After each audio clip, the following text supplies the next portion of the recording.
Welcome back. జాగృతి అధ్యక్షురాలు MLC కవిత ఇవాళ BC ఉద్యమ నేత ఆర్ కృష్ణయ్య ఇంటికి వెళ్తున్నారు.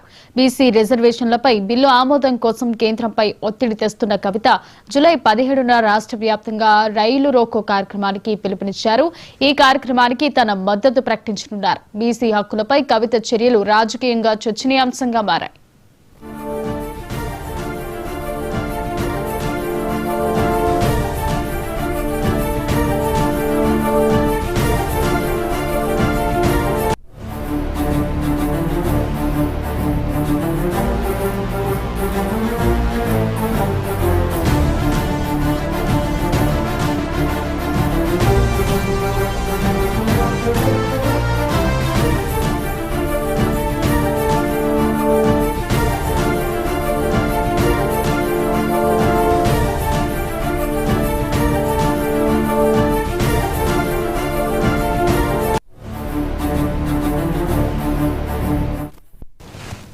జాగృతి అధ్యక్షురాలు ఎమ్మెల్సీ కవిత ఇవాళ బీసీ ఉద్యమ నేత ఆర్ కృష్ణయ్య ఇంటికి వెళ్లనున్నారు. బీసీ రిజర్వేషన్లపై బిల్లు ఆమోదం కోసం కేంద్రంపై ఒత్తిడి తెస్తున్న కవిత జూలై 17న రాష్ట్ర వ్యాప్తంగా రైలు రోకో కార్యక్రమానికి పిలుపునిచ్చారు.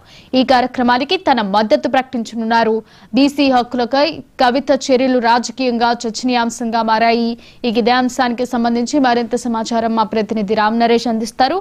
రామ్ నరేష్, చెప్పండి.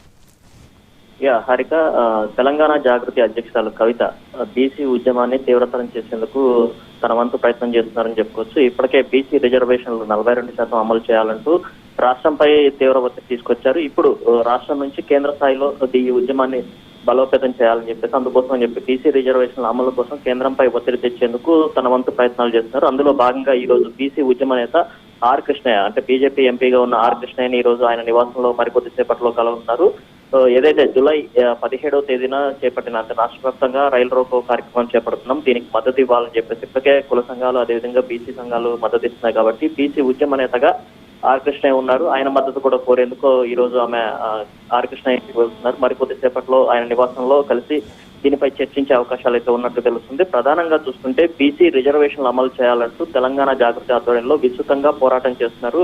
ఇందిరా పార్క్ వద్ద గతంలో ధర్నా చేశారు. అదేవిధంగా జిల్లాల పర్యటనలు చేస్తూ అక్కడ రౌండ్ టేబుల్ సమావేశాలు పెట్టడం కానీ ఇవన్నీ చేస్తూ కూడా బీసీ ఉద్యమాన్ని తీవ్రతరం చేసుకుంటూ వెళ్తున్న పరిస్థితి కనిపిస్తుంది. ఈ నేపథ్యంలోనే ఈ రోజు ఆర్ కృష్ణయ్యని కలవడం అనేది చాలా కీలకంగా మారిందని చెప్పుకోవచ్చు. ఇప్పటికే బీసీ రిజర్వేషన్లకు సంబంధించి రాష్ట్ర ప్రభుత్వం 3 బిల్లులు ప్రవేశపెట్టాలని చెప్పేసి గతంలో కవిత తీవ్ర స్థాయిలో అసెంబ్లీ సమావేశాల సందర్భంగా తన గళం విప్పారు. ఆ తర్వాత ఇదే అంశాన్ని రాష్ట్ర ప్రభుత్వం ముందు కూడా పెట్టడం జరిగింది. ఆ తర్వాత రాష్ట్ర ప్రభుత్వం 2 బిల్లులను ప్రవేశపెట్టిన నేపథ్యంలో ఈ బిల్లుల ఆమోదం కోసం కూడా రాష్ట్ర ప్రభుత్వం కేంద్రంపై ఒత్తిడి తీసుకురావాలని చెప్పేసి అన్నారు. అదేవిధంగా రాబోయే స్థానిక సంస్థల ఎన్నికలు ఏదైతే ఉన్నాయో దాంట్లో 42% రిజర్వేషన్లు అమలు చేసిన తర్వాతనే స్థానిక సంస్థల ఎన్నికలు నిర్వహించాలని చెప్పేసి కూడా ఆమె ఇటీవల కోరిన నేపథ్యంలోనే అదేవిధంగా ఇప్పుడు బీసీ రిజర్వేషన్ సంబంధించి 42% అమలు చేయడంతో పాటు కేంద్రం కూడా ఇప్పుడు కులగణన చేపడతా అంటుంది. కాబట్టి అందులో కూడా బీసీ ఏదైతే జనగణన చేపడుతుందో దాంట్లో కులగణన చేపట్టి పూర్తి స్థాయిలో బీసీ రిజర్వేషన్ అమలు చేసేందుకు కేంద్రం కూడా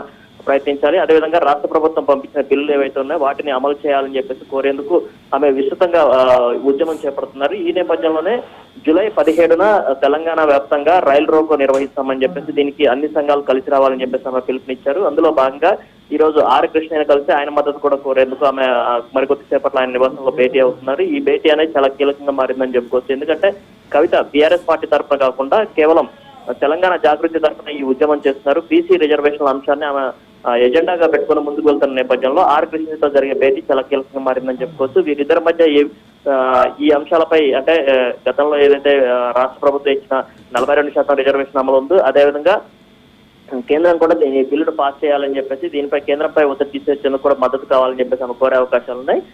భేటీ తర్వాత ఇద్దరు కూడా మీడియాతో మాట్లాడే అవకాశాలు ఉన్నట్టుగా తెలుస్తుంది. మొత్తంగా చూసుకుంటే బీసీ రిజర్వేషన్ల అమలు అనేది చాలా కీలకంగా మారింది. ఈ నేపథ్యంలోనే ఆమె ఇటీవల మాట్లాడుతూ కూడా బీసీ రిజర్వేషన్లు అమలు చేయకుండా స్థానిక సంస్థల ఎన్నికలు నిర్వహిస్తే మాత్రం తాము వందల సంఖ్యలో నామినేషన్లు దాఖలు చేస్తాము, ఎన్నికలు కూడా ముందుకు సాగకుండా చేసే ప్రయత్నం చేస్తామని చెప్పేసి చెప్పారు. అదేవిధంగా కేంద్రంపై ఒత్తిడి చేసేందుకు రైలు రోకో పెద్ద ఎత్తున, అంటే దాదాపు జూలై 17న నిర్వహిస్తున్నాం కాబట్టి ముందు రోజు, ఆ తర్వాత అంటే 16, 17, 18 ఈ 3 రోజుల పాటు తెలంగాణలో ప్రయాణించే ప్రయాణికులు ఎవరైతే ఉన్నారో వాళ్ళంతా కూడా ప్రయాణాలు మానుకోవాలని చెప్పేసి కూడా ఆమె గట్టిగానే చెప్పిన పరిస్థితి ఉంది. కాబట్టి ఈ నేపథ్యంలోనే జూలై 17 నిర్వహించే రైలు రోకో కోసం అని చెప్పేసి మద్దతు కూడగట్టేందుకు అన్ని వర్గాలను కలుస్తున్న నేపథ్యంలోనే ఈ రోజు ఆర్ కృష్ణయ్యతో ఆమె భేటీ అవుతున్నారు. ఈ భేటీ అనేది చాలా కీలకంగా ఉందని చెప్పేసి చెప్పుకోవచ్చు హారిక.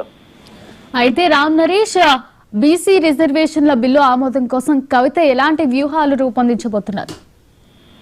కవిత ఇప్పటికే అంటే ధర్నాలు, అదేవిధంగా జిల్లా పర్యటనలు చేస్తున్నారు. అదేవిధంగా కుల సంఘాలు, అదేవిధంగా బీసీ సంఘాలతో ఆమె రౌండ్ టేబుల్ సమావేశాలు, అదేవిధంగా చర్చా వేదికల ద్వారా బీసీ ఉద్యమాన్ని తీవ్రస్థాయిలో అంటే గ్రౌండ్ లెవెల్లో తీసుకువెళ్లి అక్కడి నుంచి ఉద్యమాన్ని మరింత బలోపేతం చేయాలని చెప్పి చూస్తున్నారు. ఇందులో భాగంగానే ఆమె కొన్ని అంశాలను ప్రస్తావించడం జరిగింది. రాష్ట్ర ప్రభుత్వం ఏదైతే బీసీ రిజర్వేషన్లు అమలు చేస్తామని చెప్పి బిల్లులు పెట్టిందో ఆ బిల్లులను ఆమోదించుకునేందుకు కేంద్రంపై ఒత్తిడి తీసుకురావాలని, అవసరమైతే ఢిల్లీ స్థాయిలో కూడా ధర్నాలు చేయాలని చెప్పేసి అందుకు మద్దతు ఇస్తామని చెప్పేసి కూడా ఆమె ప్రకటించిన పరిస్థితి ఉంది. అవసరమైతే రాష్ట్ర ప్రభుత్వం కనుక బీసీ రిజర్వేషన్ల అమలు కోసం పోరాడకుంటే తాము ఢిల్లీలో సైతం కూడా పోరాడతామని చెప్పేసి చెప్పడం జరిగింది. అదేవిధంగా న్యాయస్థానాలను కూడా దీనికి సంబంధించి రిజర్వేషన్ల అమలు కోసం న్యాయస్థానాలు కూడా ఆశ్రయిస్తామని చెప్పారు.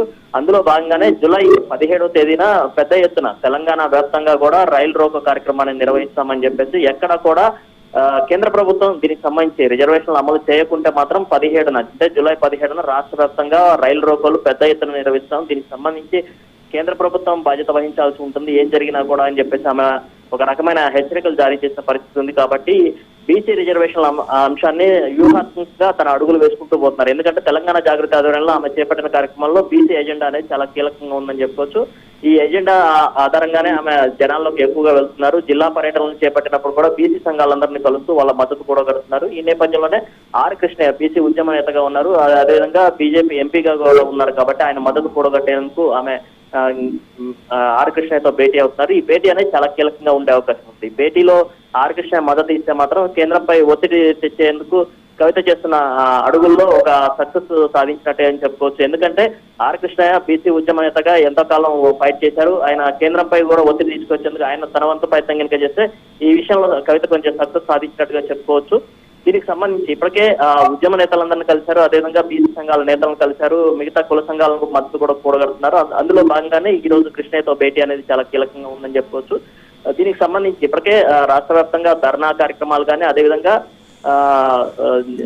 రౌండ్ టేబుల్ సమావేశాలు, అదేవిధంగా ఉద్యమ నేతలతో కలిసి పోరాటానికి ముందుకు అడుగులు వేస్తున్నారు.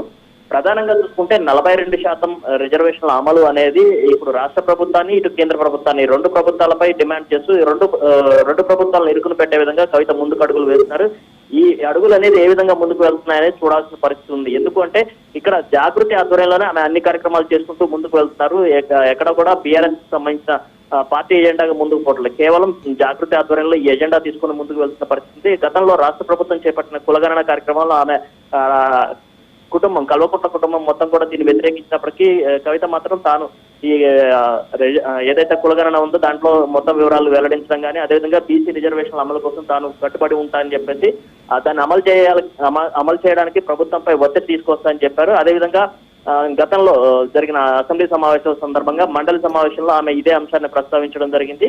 ఆ తర్వాత ఇప్పుడు రౌండ్ టేబుల్ సమావేశాలు నిర్వహించారు. ఇప్పుడు కేంద్రంపై అంటే రాష్ట్ర ప్రభుత్వం బిల్లు పాస్ చేసింది, దాన్ని కేంద్ర ప్రభుత్వం పాస్ చేయాల్సి ఉంటుంది. కాబట్టి దీనికి సంబంధించి కేంద్రంపై ఒత్తిడి తెచ్చేందుకు తన ప్రణాళికలను అమలు చేసుకుంటూ ముందుకు వెళ్తున్న పరిస్థితి ఉంది. Hari, thank you Ram Naresh.